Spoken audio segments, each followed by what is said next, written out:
Hi there. Okay. Welcome. I'm just going to give it a couple of minutes, allow Grace to arrive. Today, so if you don't know me, I'm Kimberley Wilson. I'm a chartered psychologist, and Grace and I are going to be talking about shame. Obviously, that's what her book is all about. And in my day-to-day work, I think about shame a fair bit as well. So hopefully, I think it's going to be just a nice kind of cozy fireside chat where we're going to talk about really what shame is, how it manifests, of course, her experiences with shame, which is what she's written her whole book about. And then if we've got time, we're going to try to leave some space for your questions. So we've got a couple of minutes yet. So grab yourself a cup of tea, relax, and settle in, and we should be ready to go at past. So just talk amongst yourselves. I'm just going to make sure we're properly set up here.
Okay.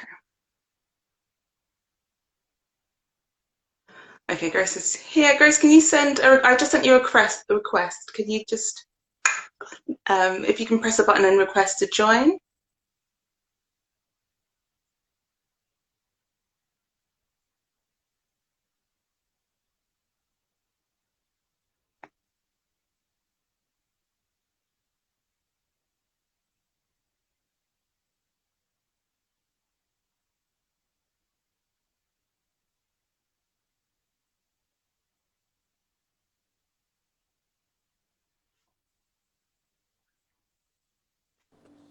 Oh my God, I'm so Fab. sorry. I was like, that was like torture. I was literally, I was on it and I was like, there's no option to request it. And I was like watching you, like, I need to be there. I'm so sorry. All How are right. you? I'm very good. How are you? Yeah, good. How was your day? Good. I've just finished clinic, so Oh fairly God. full on, but all good. You? Yeah, good. You know, haven't been doing anything as arduous as you have. So, I mean, I really can't complain. Marvelous. So Yeah. let's get started. And I thought it's always good to have a good frame of reference. So it's probably good to start just with a definition of shame. And I thought what I'll do is just give the difference between shame and guilt, and then we can get into your thoughts about shame, your experiences of shame, why you care so much about shame enough to write the book. Yeah, sound Perfect. good? Yeah, perfect. All right. And yeah, I think it's quite useful to think about the differences between shame and guilt because they're used interchangeably quite a lot when we talk colloquially about how we're feeling. But there are differences, and broadly, crudely, um, I tend to think of it as guilt being the feeling that I've done something wrong, and shame being the feeling that I am wrong. You know, I'm flawed, I'm broken, I'm not up to scratch. And the difference is that they bring out different behavioral outcomes. So guilt, yes, sometimes guilt can be a bit excessive, but broadly guilt can be quite healthy because guilt is the emotion of reparation, right? So if I hurt you, Grace, and I realize I've hurt you, I feel guilty about it, and that guilt is a recognition that, you know, I've hurt your feelings and I have a relationship with you, or I have a responsibility to you, and I'm driven to try to make up for it in some way. So actually guilt can push us towards each other and repair relationships. Whereas shame, the behavioral response to shame tends to be to withdraw. Like, if I'm flawed and I'm broken, then I'll just remove myself from the situation, get out of here, don't need me, everyone's better off without me, so I'll just leave. Or I'll try to change. I'll try to change who I am, fix it, fix whatever's flawed, like conform, fit in some way. Does that make sense to you? Does that? Yeah, and I think it's so, like, you know, I hadn't really ever distinguished between those two things until this year, to be honest. And so I thought, you know, all shame was like my fault, and everything was things that I have done and that I should feel guilty and ashamed of, and they kind of merged themselves. And I think once you realize that guilt is something that, like, we should feel, because, you know, if you hurt someone that you love, that will make you feel guilty because you wish you didn't do that. It's like, you know, even when you snap at someone and then on reflection you're like, oh, I could have been so much kinder in that moment and I wasn't, and I feel guilty about that. But shame is something that's so unproductive because it just makes you feel like a terrible person, but you don't quite know why. And then it makes you, like you said, retreat, and so that you won't vocalize this feeling, you won't vocalize this emotion. And then in my experience, shame just builds up and up and up until it gets to this point where you're like gagging because you can't actually like keep in this emotion that you've been internalizing for so long. So I think, yeah, they're two completely different things. And shame for me is stuff that I don't think belongs in us. Like, I don't think we should feel ashamed of things because it's a really unproductive emotion. What was your kind of moment of reckoning with shame? When did you realize that actually what you've been experiencing for so long was shame? Honestly, I mean, kind of when I started writing this book, like I knew I had so much shame, and I knew from doing therapy and from talking loads with my friends and my family about my mental health, and I have terrible, at times crippling anxiety, which means that I've had to really address what's going on inside of me, because it's just gotten too much at points that I can't go on unless I work out the root of this. So I definitely started to work out some of my shame then, but I don't think I kind of realized. I think naturally I'm someone who owns things about themselves. Like, I've always been that. I've done that in my comedy. I love like talking about the things that we're all told are taboo and that we should feel embarrassed of talking about. I love like confronting those kind of stereotypes and like taboos inside people. But I never sort of realized like actually internally how much shame I still possess, because in my mind I'm like the most like kind of don't give a shit what people think of me, say what I want. Like, so in my mind I was kind of shame free, and then I started thinking about what I wanted to. Oh, sorry, my phone's charging. I'm taking off the charger. I started thinking about you know, as a person, I think every single person, everyone watching this, everyone at some point in their lives experiences that feeling of, oh, like, you know, you remember something you've done or you've said and you're like, I hate myself, I fucking hate myself, like, why did I do that? I think everyone experiences that at some point. I hadn't realized until I started writing the book how much of my past decisions and like life choices had actually been informed by shame. And I guess my next, because there's a way, I think talking about shame, often talking about any emotion really, we can end up thinking that this is just something internal. You know, I've created this, I've made this, because this emotion is inside of me, that somehow I'm fully responsible for it. And it's always really worth, I guess, reminding people often, sometimes just letting them know in the first place, that so much of our understanding about emotions comes from the world around us, whether it's our immediate family, whether it's, for example, our religious beliefs or our backgrounds. If we grew up with a very strict orthodox kind of set of rules to live by, that can really engender shame in quite a strong way, as well as obviously just the kind of society or culture that you grew up in. So there are these kind of differences and shifts in shame that aren't just fully internal or just kind of created internally, but are a reaction and a response to the world around you. What do you think, or have you sat down and thought about the sources or triggers for your shame? Well, I mean, it's so interesting because, like, what you say there, I think until I started doing comedy, when I used to hear the word shame, I really associated it with like Catholicism, and loads of my friends who had been in like Catholic secondary schools would talk about shame in like a really kind of scary way.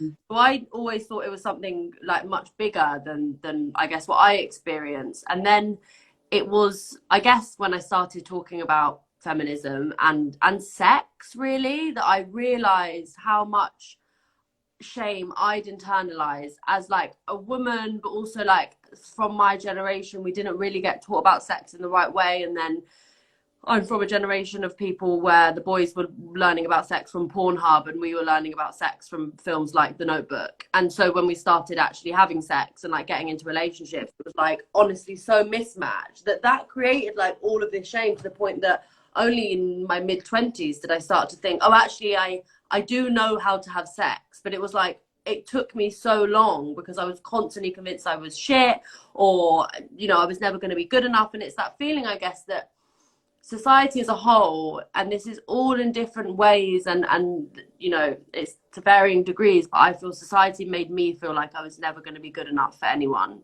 And that always, when you have that feeling of not being whole, you feel oh, you're always going to be essentially, I don't know, rejected or fail, and that creates shame. Like I felt like the world was kind of telling me that I wasn't quite going to be like the person that I wanted to be, and I was never going to be lovable or fanciable or all of these things that, like, when I was a teenager, I just was made to feel completely not enough. And I really think that's kind of a, it's a gendered thing, because people have always found me too much, and that was always that thrusted shame upon me, when actually that should be like a huge compliment. So too much in what sense? Because I think that's a really interesting statement to make, isn't it? Because it suggests that there is a reasonable boundary of enough. Like, here is enough of a person, and you are too much of a person. Like, what do you mean, or what did you understand it to mean? It's so funny, because like, it's something that my parents used to say to me in quite an endearing way. They'd be like, God, you're too much, like when I was I'm so loud. I literally came out of my mum's vagina shouting and was going to talk louder than anyone else in my family. I was always going to be the loud one. I always wanted the attention.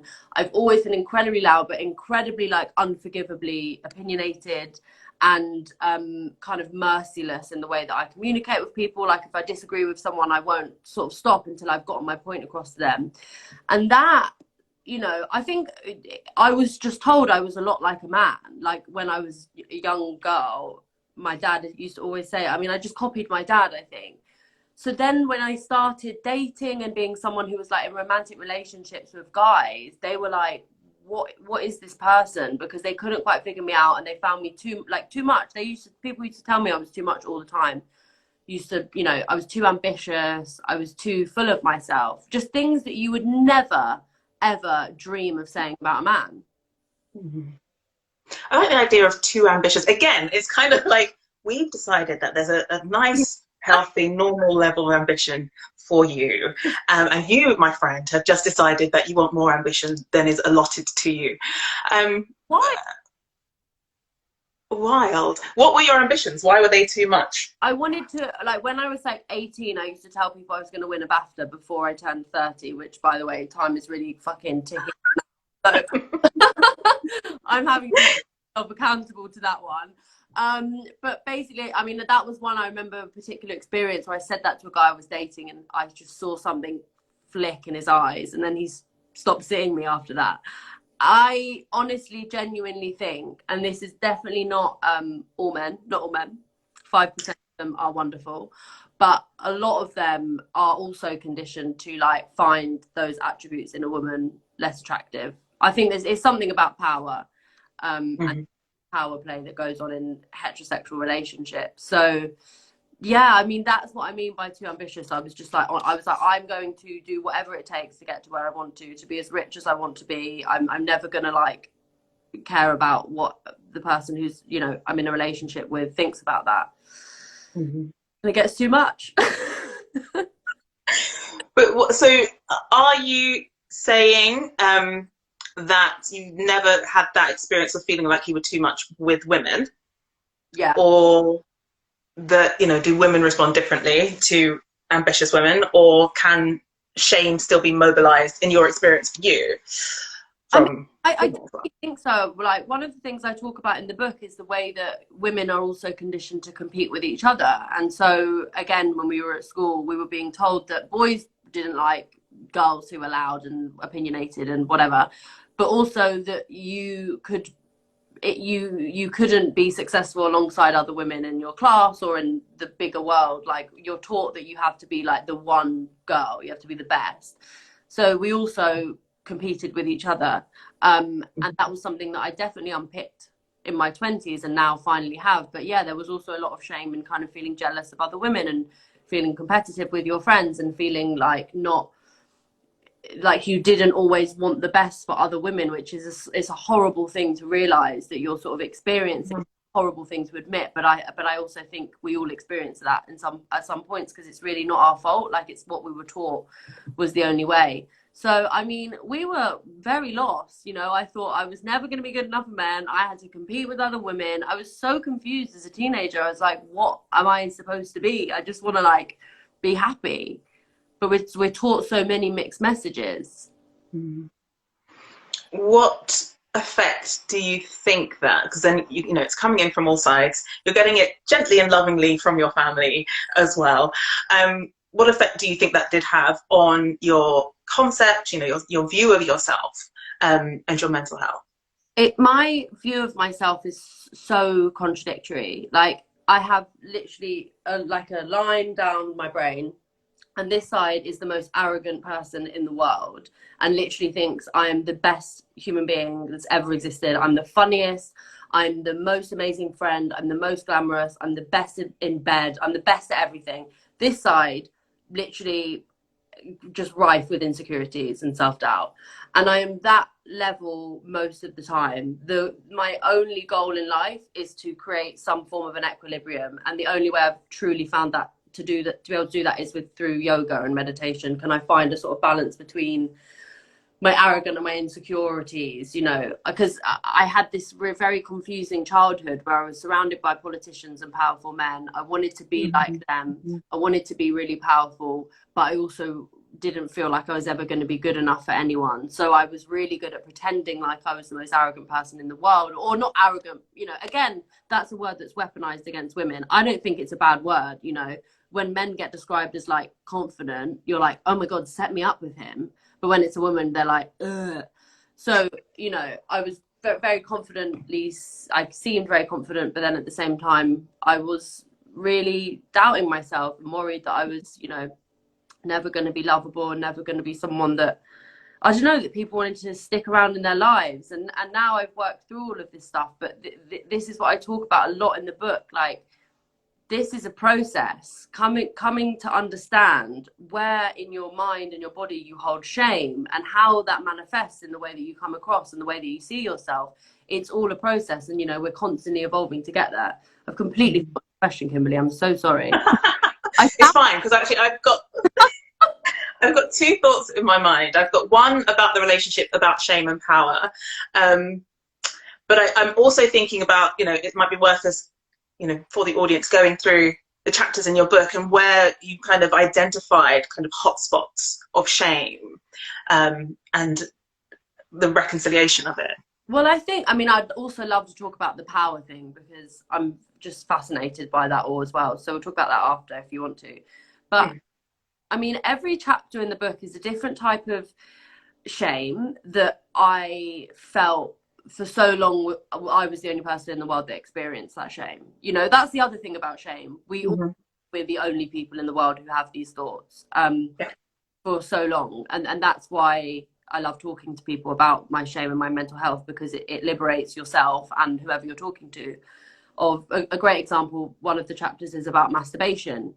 I started masturbating when I was a child, which is normal, but I didn't think it was because no one had told me it was. I thought I was like a criminal and I was going to go to jail. I spent like years, it wasn't until I was 21 that I ever heard a woman say she masturbated. And in that moment when she said it, it was my friend Harriet, who's she's not old, she's like 30, but she was a few years older than me. So she was like a bit ahead of me in that process. And she said it over a drink. And then I was like, alleviate that, all that shame just went. So it's every chapter in the book is like covering a different type of shame that I thought for so long was my fault and was something that I'd done to feel this way. And each chapter kind of, it's not a self-help book, but it's kind of like how I learned to realize that wasn't shame that belonged in me, and how I learned to just accept it. I don't think, I'm not saying I'm getting to a place where I'm shame-free, because I'm not, and I don't think that's the goal really. It's about how do you not let that shame sit with you for too long that it turns into just like a deep sort of turmoil of like depression and self-doubt and all of those things that we've been talking about.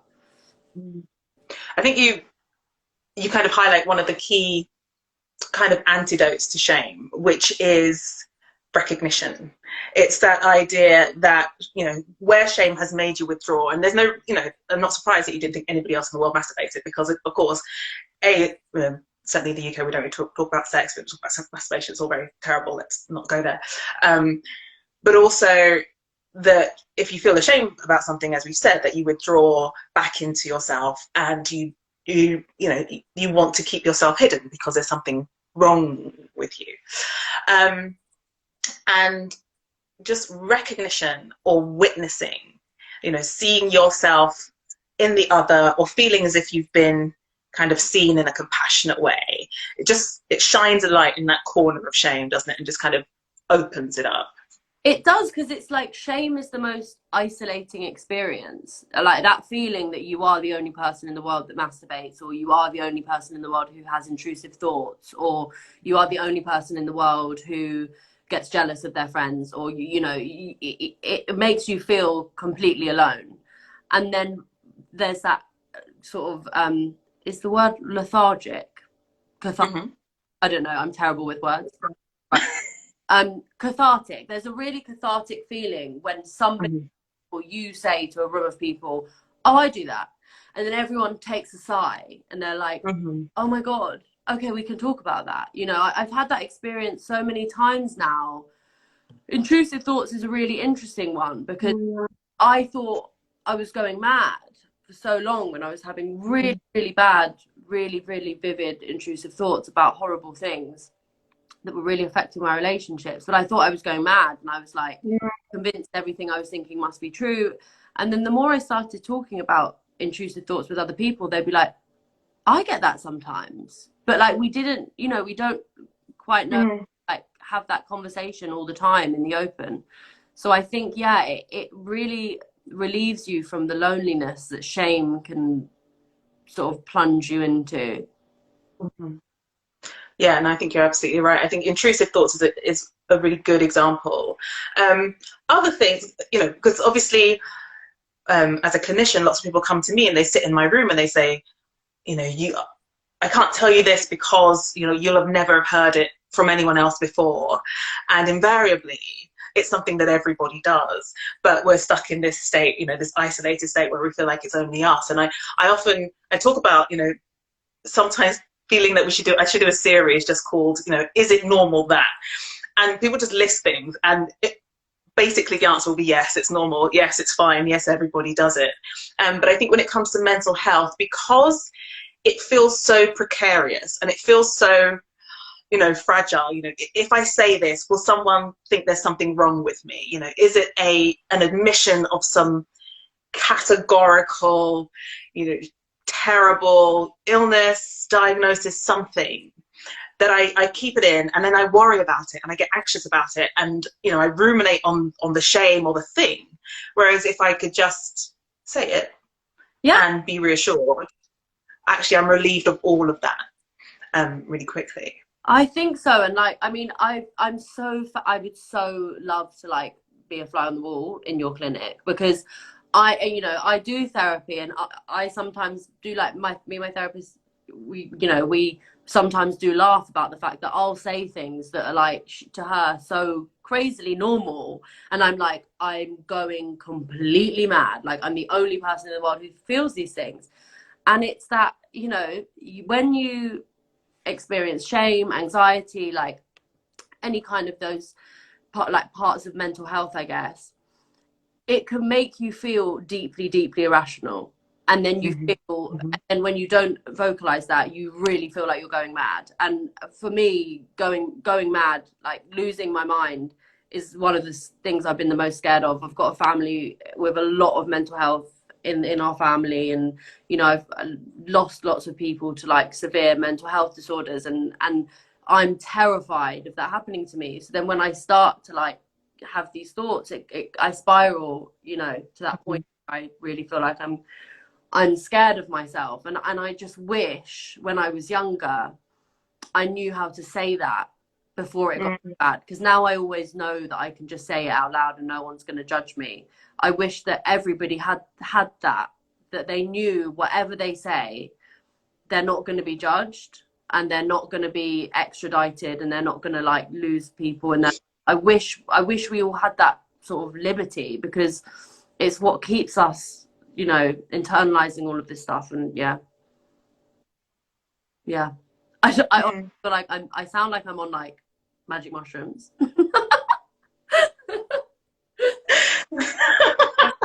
You know, I love it. I mean, if you are, that's fine. But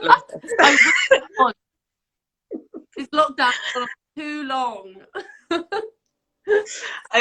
what was I thinking? I was thinking that we've spoken a little bit about almost incidental shame, like shame that just emerges, shame that's almost via osmosis, and a kind of cultural osmosis. It just kind of happens. But there is a way, I think about, or the term I use is mobilized shame, which is when someone tells you explicitly you should be ashamed of, and points a finger and you know, gives you a little kind of package, a little gift of shame. Here you are, this is the thing that you should be ashamed of. What's your experience with that, if any? Well, a kind of mental health, you know, one of the things that, the reason the book's called Amazing Disgrace is because when I was younger, everyone used to say, you're not graceful, you're a disgrace. Like, that was just my nickname. And it was obviously like, people said it in a nice way. But then when I started to have mental health issues, and especially at the beginning, I really didn't know how to deal with myself. I didn't know how to function at all. And that did mean that often I would be led by these irrational thoughts. And I definitely made some people in my life, their lives quite hard, because my irrational sort of thinking was affecting everybody. And that was when I really felt there were some people in my life making me feel more ashamed of the fact that I was just really struggling and it wasn't my fault. So definitely mental health. I mean, on top of that, like, I would say being told that you're a slut, like when I was younger, and being sort of slut shamed, or like men, they're all boys, sort of putting that on you, that like you doing what the fuck you want with your body and your sex life was something that they could then shame you for. That was definitely something I experienced a lot. Yeah.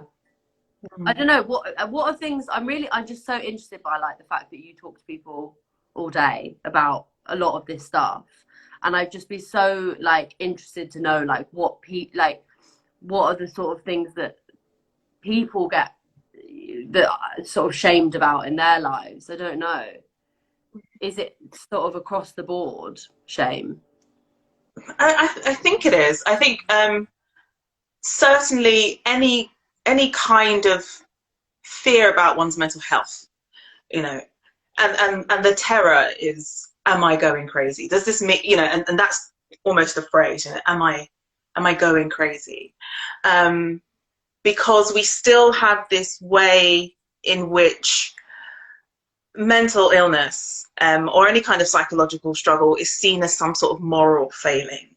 you know, that it's about your character, or it's about you as a personality, or it's about some failure in effort or trying hard enough, that if you just tried harder, you'd be able to get it right. And it enrages me because it's so far from the truth, and it's so far from our understanding of how these conditions or just these feelings emerge. And one of the ways that these feelings emerge is that actually we don't get taught how to manage our feelings or understand our emotions in just a normal colloquial way. You know, that we'll get taught first, you know, we get taught photosynthesis before we get taught what depression means. Like that, there's a real skew in the value that we place on understanding our minds and our brains. My big thing is that actually, you know, mental illness or mental distress is a function of how your brain is working, and so we should always be thinking about the brain in the context of mental illness, right? We never talk about asthma without mentioning the lungs. We would never talk about like diabetes without at least saying, you know, blood sugar and pancreas and blah blah blah. But we talk about mental health without talking about the brain, and it creates this persistent way in which it's not seen as related to a physical structure or condition. It's just some flawed way of thinking. It's just some error in the way your mind works. It's just some spiritual failing or something like that. So that's one of the big kind of persistent worries, is that there's something terribly wrong with me, and if so, it's going to be all my fault because I should have just tried harder. The other huge shame that people bring is sex, or don't bring, and you know, that therapists will have to very deliberately ask about sex. You know, are you and your partner having sex? Is it, you know, you enjoying your sex life? Is it, you know, and even then, even when you're in a confidential space with someone whose job it is to, you know, take you seriously and listen and keep that confidentiality for you, is incredibly difficult to talk about sex, sexuality, fantasies, all of that sort of stuff. Well, I mean, and eating as well. Eating is a big one. People's relationships with food, how they feed themselves, how they eat.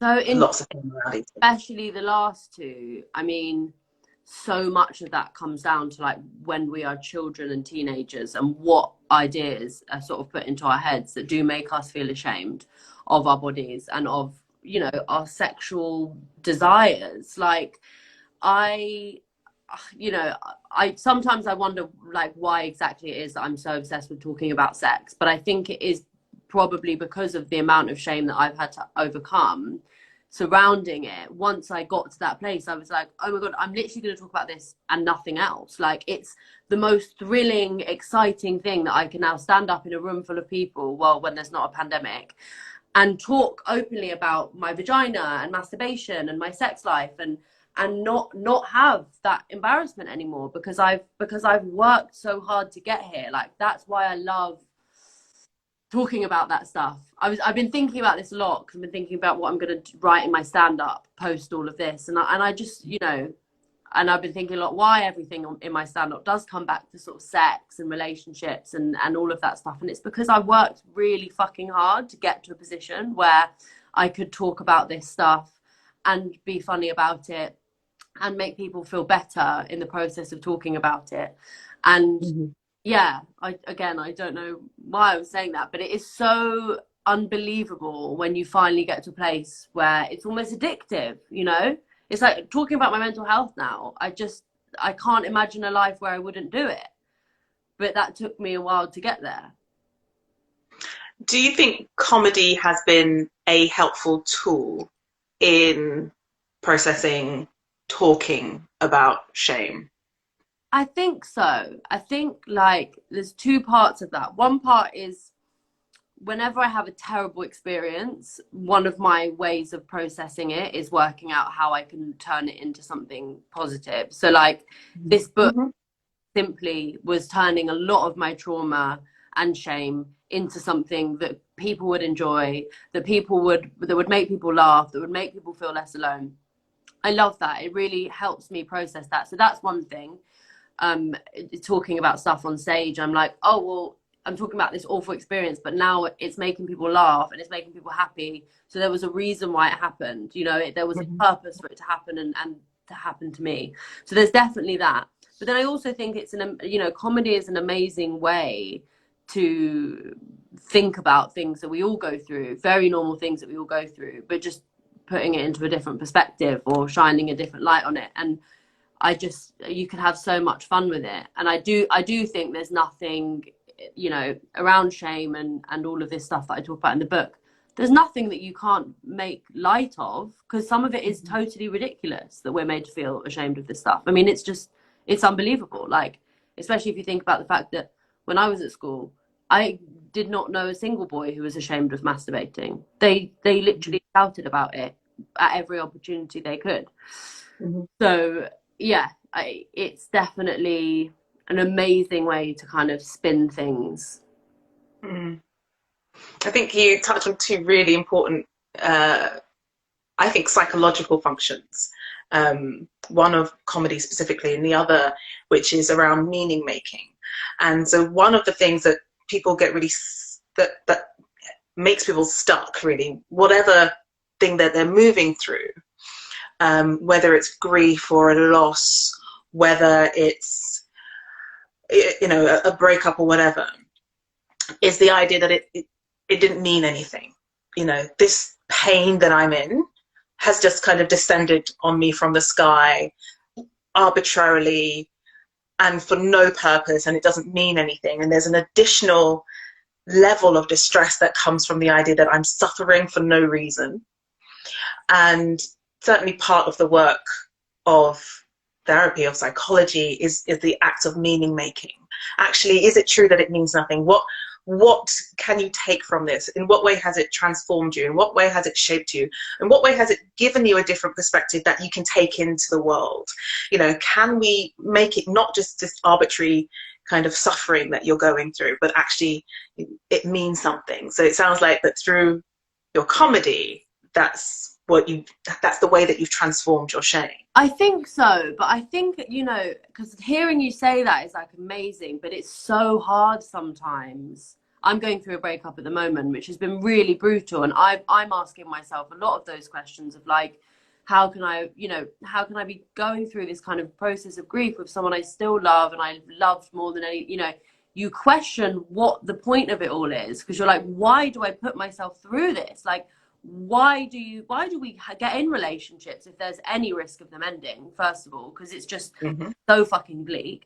But then it's so right now, to contradict myself, I'm finding it hard to find the meaning in the thing I'm going through, because I'm not quite there yet. I think I'll get there, but right now it's kind of so and I think that's kind of what I mean about talking about sex. It was once I got to this place where I'd processed all of this shame, where I'd gotten to a point where I understood all of it, that I could then talk about it public in a way that is on a stage and you're making light of it. But it is, that's good advice, and I'm going to be thinking about that, the meaning. Basically. Just hold on to that for a while. Like, just keep it, just pop it in your pocket. Yeah. We'll be okay. Yeah, and so the other thing I was thinking about is something I think about quite a bit, and I think about it in terms of questions around censorship and how far should we allow comics to go, and free speech and all of that. And personally, I feel that comedians and comics play quite a crucial role in the psychological life of society, in as far as they and it's the same as the role of humor in general. So kind of gallows humor or black humor, when you're going through something really difficult, and actually laughter can make it more bearable, it can make it more tolerable. It doesn't change it, it doesn't take you out of that situation, but somehow it makes it more tolerable. Neurologically, we know that the reason for that is because laughter and humor give you a kind of shot of dopamine, and that dopamine gives you a little bit more kind of neurological energy. So it literally does give you a bit more energy to tolerate it.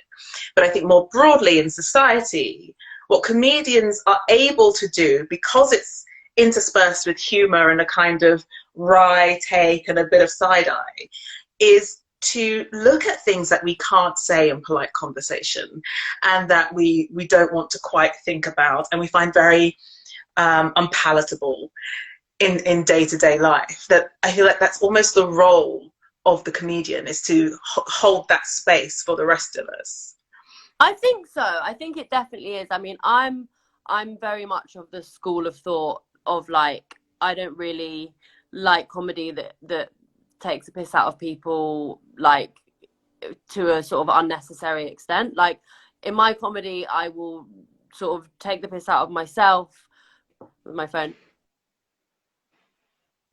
I take the piss out of myself, men who have been twats, and then politicians, basically. But I don't really see the need of like sort of making comedy about, for example, like trans people and like minorities who really you're punching to an unnecessary degree, and I don't really know why that makes you feel good about yourself, like making comedy about stuff like that. But so that's my opinion. Like I do think there is, to an extent, there has to be a line in comedy, like because it can be dangerous otherwise. It can really like rile up the wrong people. But I definitely think that the role of the comic is to hold space for all of the like taboos and a lot of the things that, like you said, we might not all normally feel like we're able to talk about at dinner with our family or whatever. You know, it brings out things in people, and it confronts things in people. I had the most hilarious experience because I did the Edinburgh Fringe last summer, not the summer just gone, the one before. And because of who my dad is, my audience was either young women, like teenage, early 20s women from like Instagram and the work I've done with like the pink protests and feminism and stuff, or they were older people who had just come because they liked my dad. And the first sort of 10 minutes of the show, I used to basically watch the crowd come in every single day, and I'd like see, and I'm not old shaming in any way, but people with walking sticks. And I was like, fuck, like the first 10 minutes of my show is about fanny farts. Like, this is going to be so bad. It's a hard sell. Yeah. But I never lied about that in the promotion. I was never like, this is going to be like a wonderful satirical show. I was like, very rude, lots of vaginas. But it was really interesting because I sometimes was so shocked because it was the older people who were laughing the loudest, because they like couldn't believe they were watching this girl just talk about fanny farting her boyfriend's dick out of her vagina so brazenly, and it was like, you know, that feeling of it was confronting things in them, and it was that I really love. I love that, of like when I win over an older couple who probably never thought they'd like me once I started, but I win them over because they're like, you know what, this is jokes, let's go and buy some lube, Linda.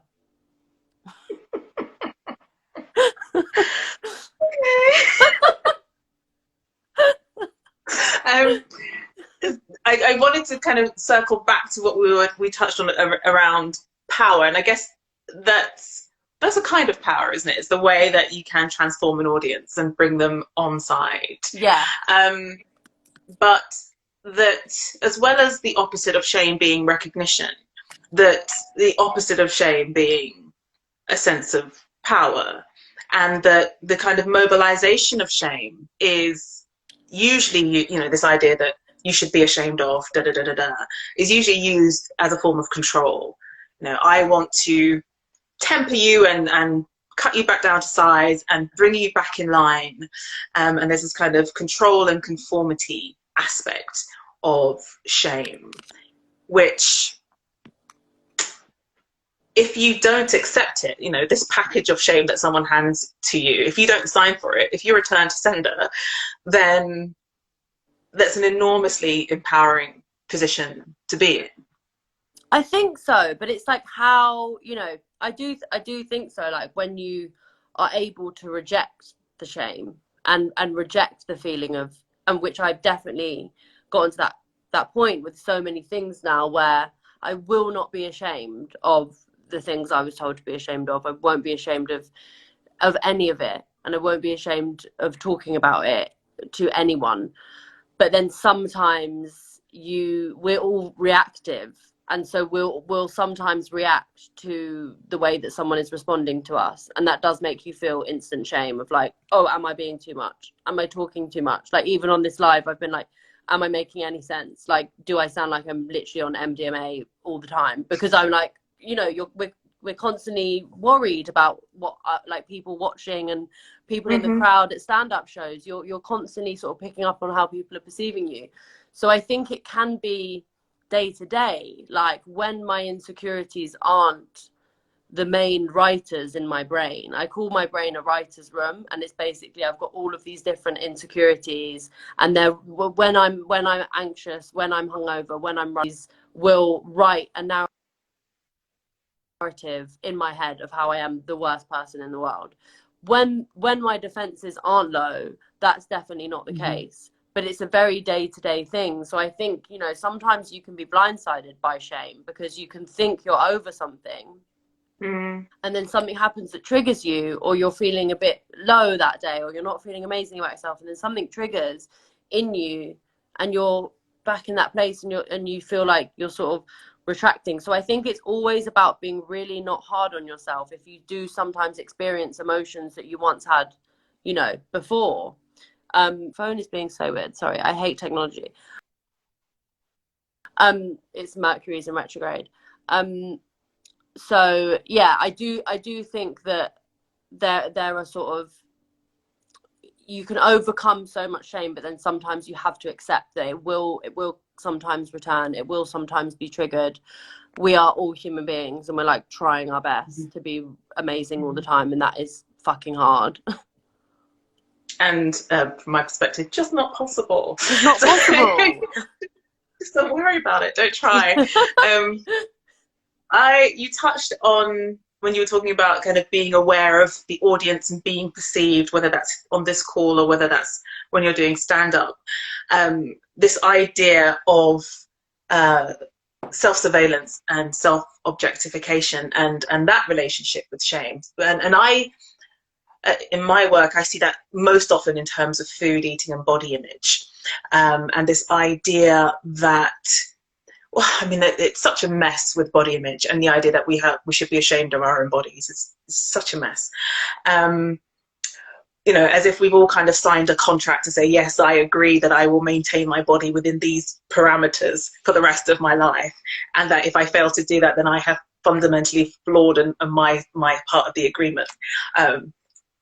Anyway, but that at some point we, you know, these external by osmosis messages about what we should and shouldn't feel ashamed of, or what's good or good enough, and what's enough and what's too much, become internalized, and that we start to see ourselves, you know, we self-objectify, so we start to see ourselves from the outside, and therefore we start to surveil ourselves. It's kind of that self-surveillance, and then we become part of that process of perpetuating the shame on ourselves. But then once we've internalized this way of viewing, then, you know, as you said before, back in school, the other people, the shaming of other people.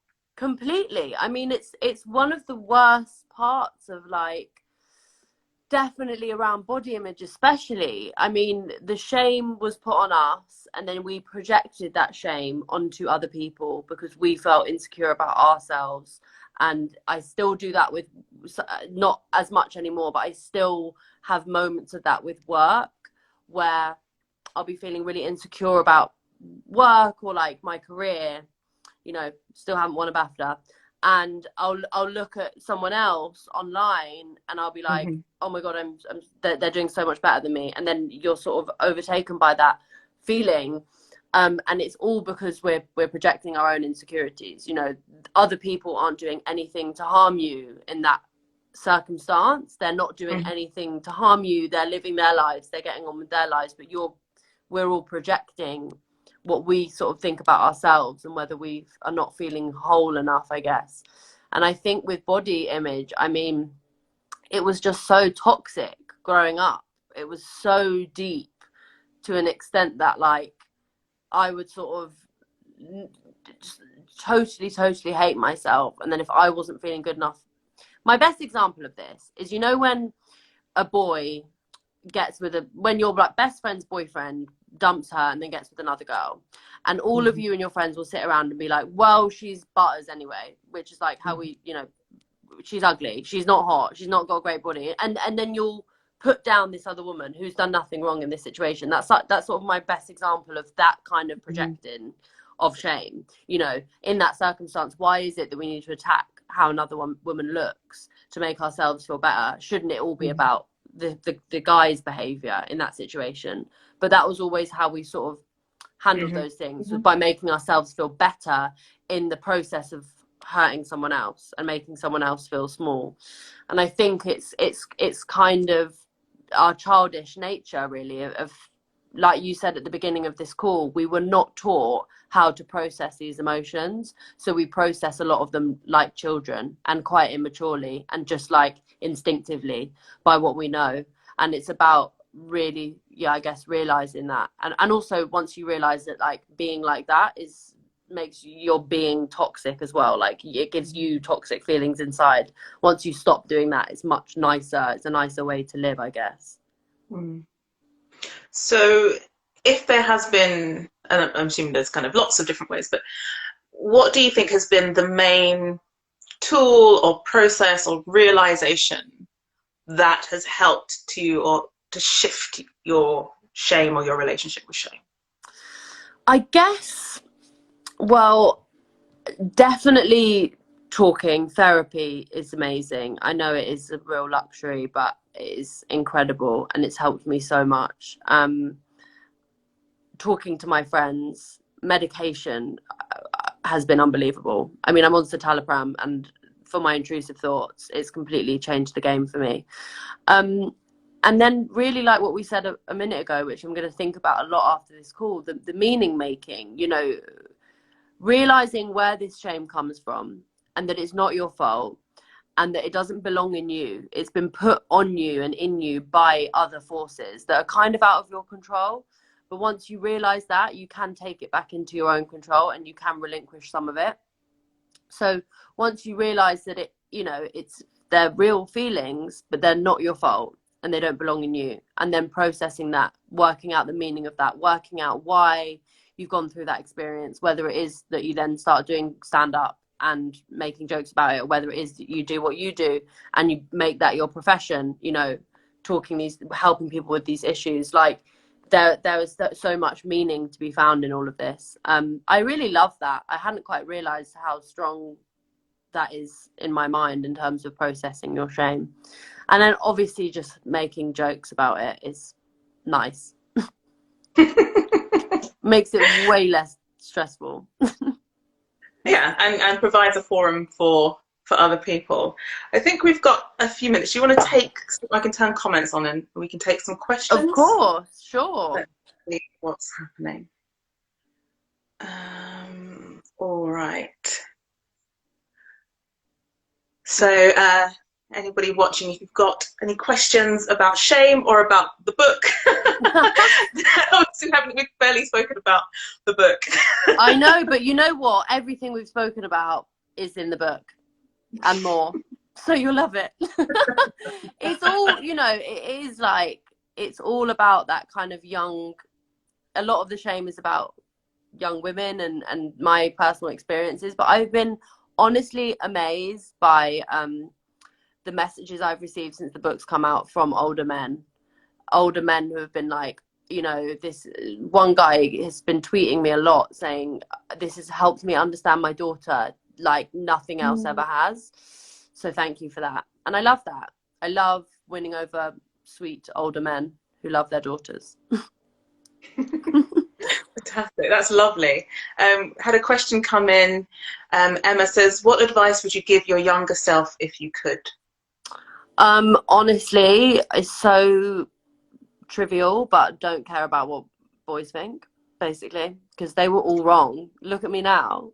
I mean, I'm making a career off of being too much, so that was never something that I could have been minimized for. So really don't listen to them. Don't care what they think. Don't even care about, when you're young, don't care about whether or not you've never had sex, whether or not you've never had a boyfriend. These are just trivial things that we should never ever feel ashamed of. And I wish I didn't rush into things that I shouldn't have, and feel that I had to do all of these things because they weren't productive for me. So just fuck boys, basically. Okay, I think that partly answers that second question, which was what you'd wish you'd known from the book when you were younger. Are you a shy person? What do you think? I think you've clearly answered that one. You haven't been shy from the moment you were born.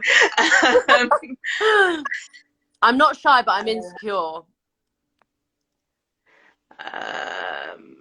What's your favourite part of the publishing process?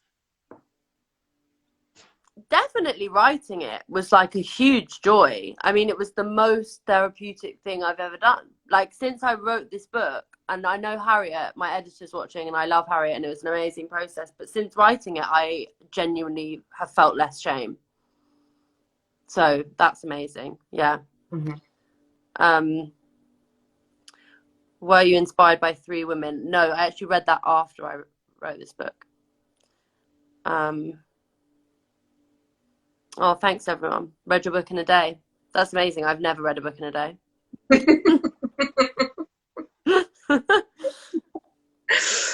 What about, okay, do you have a morning routine? I love that. I need a morning routine. Honestly, I think my mental health would be better if I had one. Do you have one? I've actually got it's called a productivity rant in my highlights. I don't know. I think they just caught me on the wrong day. It's an app, and it was like, your perfect morning routine. And I'm quite big on individuality and autonomy, and the idea that someone's going to hand me a little check sheet of my perfect routine just made me a bit mad. So probably, in a sense, I probably do. Like, I wake up, I have a cup of tea. That's my routine. Yeah, waking up is my morning routine. Basically, I wake up, I'll do some exercise, but it's still very much intuitive. You know, if I wake up and I'm, you know, I really, you know, the difference between really not it being a bad idea to do some exercise and just not fancying it, you know, that's something that you can work out. But a check sheet of things that I do every morning, no, I don't have one. No. I mean, I literally, my new thing is I wake up an hour before I need to be up, and I lie in bed thinking for an hour before I get up. Yeah, because that's it. I kind of, it's staring at the ceiling is a routine. Yeah, that's literally my routine. Wake up, think about what I dreamt about, process it, then have a coffee. Just make sure I haven't missed anything. The book is called Amazing Disgrace. To answer that question, yeah. What are you reading at the moment? I'm reading Jane Alice MC. How do you not care about things that bother you now that you know you shouldn't? So I'm guessing she means, you know, this stuff shouldn't bother you, but it does. How do you not allow it to bother you? Well, I really think it's about speaking that into existence. So like, feel it. For example, jealousy is one where, like, me and my best friend Scarlett, we've just made it a thing now that when we feel jealous of someone, we'll just say it out loud. We'll just be like, oh my god, I was really jealous when you did that. Like, not in a sort of stressful way, but like, you know, speak it out loud, and then it will feel less intense and feel less isolating. I just think it's so simple, but I really think when you feel something that you're embarrassed about or ashamed of, the more you can talk it out, the better. And I, you know, I say this a lot online, and then people say, but I don't like necessarily have the right people in my life that I feel I can talk to about this stuff, which is a completely fair enough thing. And I sometimes think that you have to, I guess, overestimate actually what people can handle. You know, I used to think my parents could never listen to me talking about the things I talk to them about, but I just sort of, I pushed through with them. I just kept going. And then I got to a point where they were decensored from it. But, you know, because I really understand that when people think that they haven't got people in their lives that they can share with. But I actually think, generally speaking, people are good and people will listen, and people won't, you know, project a lot of judgment and shame onto you. So, yeah. Yeah, I'd agree. I have a section in my book called how to have a big conversation, because I think almost everyone has a big conversation. You know, there's something that they need to say to someone, whether it's a friend, a sibling, a parent, an apology to an ex. There's a thing that sits in them, and kind of just gets in the way of just feeling freer. And largely huge chunks of therapy are about helping people have the big conversation, you know, telling your parents that they hurt you when you were younger, or telling your partner that you're not happy with your sex life, or, you know, whatever it might be, coming out. All of that stuff is often about having a big conversation. And people really worry about it, and they think it's going to be terrible, and we don't do this in our family, and it's going to go wrong, and it's never going to work. And invariably, you know, the other person has been waiting. You know, both of you have been holding your breath, because you both know it's there, but you just haven't found the words for it. And just the relief and the release that comes from being able to talk is just enormous. So, I really love that thing of like, they are waiting, and when you go to them, like, you know, not everyone is this great, but most people will just stay and listen, you know. And I think as well, that's the best thing that any of us can do as friends or partners or family members, is just not judge anyone when they come to us with stuff, because it makes all of these processes so much easier if you know you're not going to be judged by anyone. Yeah. Okay, I think that's it. Great. Well, thank you. Just that last one, Michaeli, at the top of the call, so this will be saved to Waterstones IGTV, I'd give a definition of shame. Yeah. So that will all be covered. All right, but on time, because I'm a therapist and we end things on time. Always. My therapist is so punctual. And then whenever I'm late, she's like, should we think about why you're late today? And I'm like, because the tube stopped.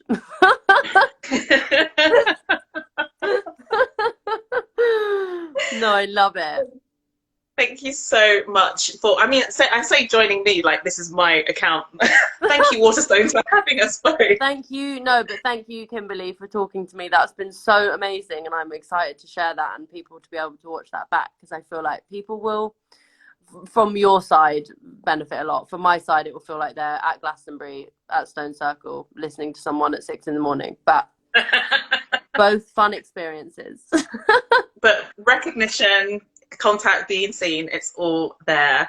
And thank you to all the audience for staying with us, you know, on a Tuesday night. I know you might be tired, and but thank you for your questions and your kind attention. This will be saved to IGTV. Thank you, Grace Campbell, and we shall see you anon. Thank you.